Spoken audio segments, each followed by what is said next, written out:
பிரியமானவர்களே, இதனால் உங்களை சந்திக்க நான் மிகுந்த மகிழ்ச்சி அடைகிறேன். விசேஷமாக நாளை தினத்தில் நடக்கிற ஆராதனைக்கு உங்கள் எல்லாரும் அன்புடன் அழைக்கிறேன். நாளை தினம் ஞாயிற்றுக்கிழமை 4 ஆராதனை இருக்கிறது. நீங்கள் எல்லாரும் வந்து பங்கு பெறுங்கள். கர்த்தர் பெரிய காரியங்கள் உங்கள் வாழ்க்கையில் செய்வார்.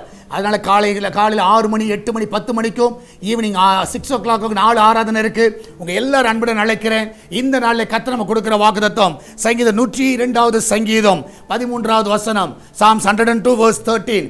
தேவரீர் எழுந்தருளி சீயோனுக்கு இறங்குவீர், அதற்கு தயவு செய்யும் காலமும் அதற்காக குறித்த நேரமும் வந்தது. நான் விசுவாசிக்கிறேன், குறித்த நேரம், கர்த்தர் அப்பாயிண்டட் டைம், நான் விசுவாசிக்கிறேன் இந்த நாளில் உங்களுக்கு வந்திருக்கிறது. இந்த நாளில் அவர் என்ன காரியங்களை செய்யணும்னு நினைச்சாரோ இது சரியான நேரம். கர்த்தர் அதை வாழ்க்கையில் காண செய்வார். நீ யோசிக்கவே வேண்டாம். இந்த நாள் அந்த காரியத்தை கர்த்தர் நடத்தி முடிப்பார். சரியான டைம்ல கர்த்தர் முடிக்கிற தேவனாய் இருக்கிறார். குறித்த நேரத்தில் உங்கள் வாழ்க்கையில் எல்லா நன்மைகளை கர்த்தர் செய்வார். அது இந்த நாளாக இருப்பதாக நம்ம எல்லாரும் ஜெபிக்கலாமா? ஆண்டவரே, இந்த நாளில் எங்களுக்கு சரியான அந்த அப்பாயின்மெண்ட் டைமில் ஆண்டவர் எங்களை கொண்டு வந்து நிறுத்தியிருக்கிறீர். இந்த நாளில் எங்கள் மூலமாக என்ன செய்ய தீவிரமாக இருக்கிறீரோ அதை அற்புதமாய் செய்யுங்கப்பா, அதிசயமாய் நடத்துங்க ஆண்டவரே. அற்புதங்களை காண செய்வீராக ஆண்டவரே. இந்த நாளில் வேலைக்கு போகிற பிள்ளைகள், வீட்டில் இருக்கிற பிள்ளைகள், படிக்கிற பிள்ளைகள் எல்லாரும் சுகமாய் காத்துக்கொள்ளுங்க. அவர்களுக்கு சரியான நேரத்தில் அவர்களுக்கு என்னென்ன காரியங்கள் நடக்கணுமோ ஆண்டவர் இந்த நாளில் அது தடையில்லாமல் கிடைக்க செய்யப்பா. இந்த மாதத்தில் ஒவ்வொரு நாளும் ஆண்டவரே எங்களை அற்புதமாய் நடத்தி வருகிறீர். இந்த மாதத்துடைய கடைசி நாட்களை நாங்கள் நெருங்கி கொண்டிருக்கிறோம் ஆண்டவர். இந்த மாதத்தில் அவர் என்னென்னலாம் சத்தாவை செய்து முடிக்க வேண்டுமோ எல்லாவற்றையும் செய்து முடிங்க டாடி. அற்புதமாய் நடத்துங்க. விசேஷமாய் கத்தாவே எல்லா கடன் பிரச்சனையிலிருந்து விடுதலை கொடுங்கப்பா. எல்லா பலவீனத்திலிருந்து விடுதலை கொடுங்க. எல்லா குடி நாவிலிருந்து விடுதலை கொடுங்க.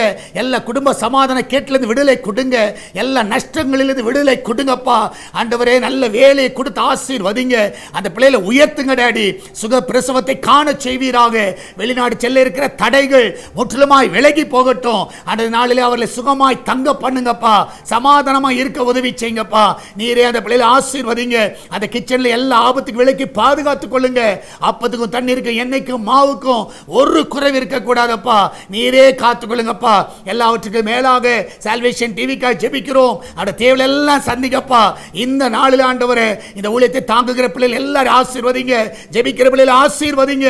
நன்மையினால் அவர்களை திருப்தியாக்குங்கப்பா ஆண்டவர். எல்லா இடத்துல சால்வேஷன் டிவி ஒளிபரப்பு ஆகட்டும். சேட்டலைட் தடைகளை நீக்குங்கப்பா. லைசன்ஸ் தடைகளை நீக்குங்க ஆண்டவரே. எங்களுக்காக ஒத்தாசை அனுப்புவீராக.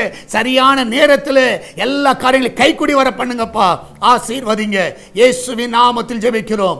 ஆமென், ஆமென். பிரியமானவர்களே, கர்த்தர் உங்க கூட இருக்கிறார். தைரியமா இருங்க. எதை குறித்து கலங்காதீங்க. God bless you.